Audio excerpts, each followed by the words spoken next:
Le 28 février dernier, dans une vidéo publiée sur Instagram, Julie Pietri mettait ses fans en émoi en révélant être atteinte d'un cancer de l'endomètre, une muqueuse de l'utérus, et devoir subir une opération une semaine plus tard. Depuis, la chanteuse de 67 ans a reçu le soutien de son amie Michelle Thor, elle-même victime d'un cancer il y a 3 ans. Mais le public, lui, était sans nouvelles de celle qui fut dans les années 80 la star du top 50 avec son tube Ève, Lève-toi. Seul son cercle le plus intime, dont Manon, sa grande fille, qui lui ressemble trait pour trait, a été tenu au courant de l'évolution de son état de santé. Julie Pietri a choisi Gala pour sortir de son silence. Il y a quelques jours, elle nous a reçus dans son appartement parisien. Après une semaine de repos en Normandie, c'est une femme forte au regard bleu plus pétillant que jamais qui nous a donné de ses nouvelles. De bonnes nouvelles. Découvrez le nouveau visage des chanteurs stars des années 80. Gala, comment avez-vous découvert votre maladie? Julie Pietri, cela faisait 1 an et demi que je saignais régulièrement.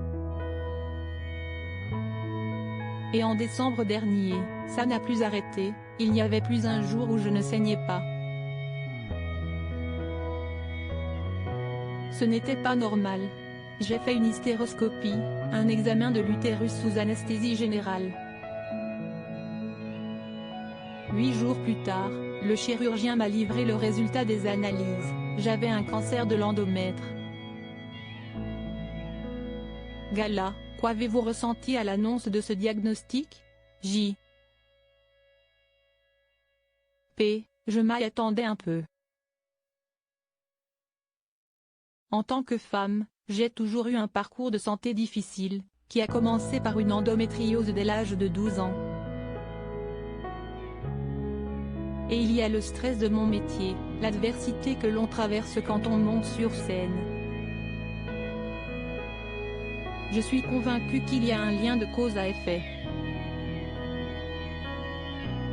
J'ai demandé au chirurgien si c'était mortel, il m'a dit que non mais que, pour prévenir tout risque de métastase, il allait falloir procéder à une hystérectomie, une ablation de l'utérus, note de la rédaction.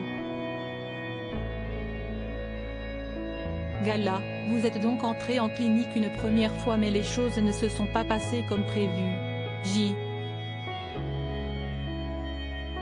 Non, à mon réveil, je n'avais pas mal comme après une opération. Le chirurgien m'a rejointe dans ma chambre et expliqué qu'il n'avait pas procédé à l'ablation parce qu'il suspectait une extension du cancer au péritoine. Il m'a pris la main avec beaucoup d'humanité et parlé d'une chimiothérapie de 6 mois. Je me voyais déjà sans cheveux, avec ma vie à l'arrêt, très émue. Mon monde s'écroulait. Heureusement, ma fille était là. Elle m'a dit, on va traverser ça ensemble et tu vas faire face comme tu l'as toujours fait, dans ta vie d'artiste, de femme, de mère. Gala, les soupçons du chirurgien ont finalement été levés? Il m'a donné un nouveau rendez-vous et, cette fois, j'ai préféré ne pas entendre le verdict seul, j'y suis allée avec une copine. Quand il a dit vous n'avez pas de cancer du péritoine, on est allé boire une coupe de champagne. Mais à la veille de l'hystérectomie, reprogrammée le 7 mars, l'opération évoquée dans sa vidéo Instagram, note de la rédaction, pour la première fois, je me suis écroulée. J'ai pleuré toute la journée, tout ce que je n'avais pas pleuré pendant 2 mois. 3 anesthésies générales, des annonces dans tous les sens. J'avais l'impression d'être un punching ball émotionnel. Gala, entre-temps, vous avez choisi de révéler publiquement votre cancer. Pour quelle raison? Je voulais garder le contrôle, ne pas être victime d'une paparazade à la sortie de la clinique, avec des titres du genre Julie Pietri née n'a plus longtemps. Et puis, quand on partage, les choses sont moins lourdes à porter. Pour moi et pour toutes celles qui vivent la même chose. Si est essentiel de ne plus se sentir seul face à la maladie. Je voulais leur dire, ça touche tout le monde, y compris les artistes, il n'y a aucune honte à être malade, il faut en parler et appeler le cancer par son nom. Ou par un petit nom si on préfère. Moi, j'appelais le mien Marcello. Rire, je lui disais, va-t'en, Marcello, tu ne fais pas partie de mon corps. Gala, et Marcello est parti? J. P. Les dernières analyses que j'ai eues montrent qu'il n'y a plus rien. Mais, par sécurité, on va faire 6 jours de radiothérapie en avril.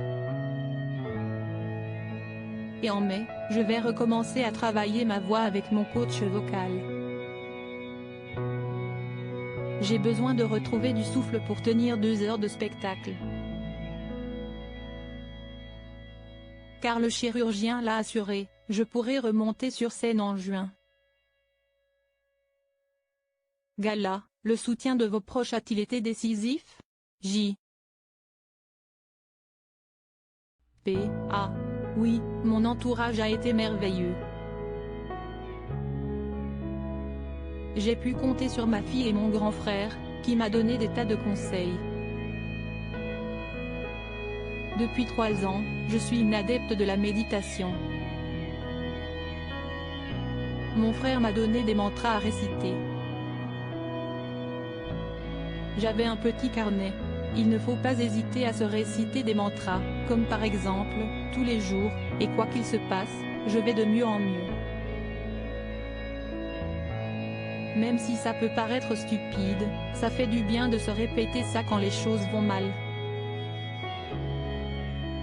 Et puis, j'ai une amie qui est venue me chercher à la clinique, une autre qui s'est installée chez moi pour me faire les courses, parce qu'au début, vous ne pouvez rien porter. C'est là qu'on voit les vrais amis. Gala, suite à votre vidéo sur Instagram, les fans vous ont aussi soutenu en masse? J. P. Oui, j'ai reçu 15 000 messages pleins de gentillesse et d'amour même. Certains disaient, tu ne peux pas partir parce que tu fais partie de nos vies.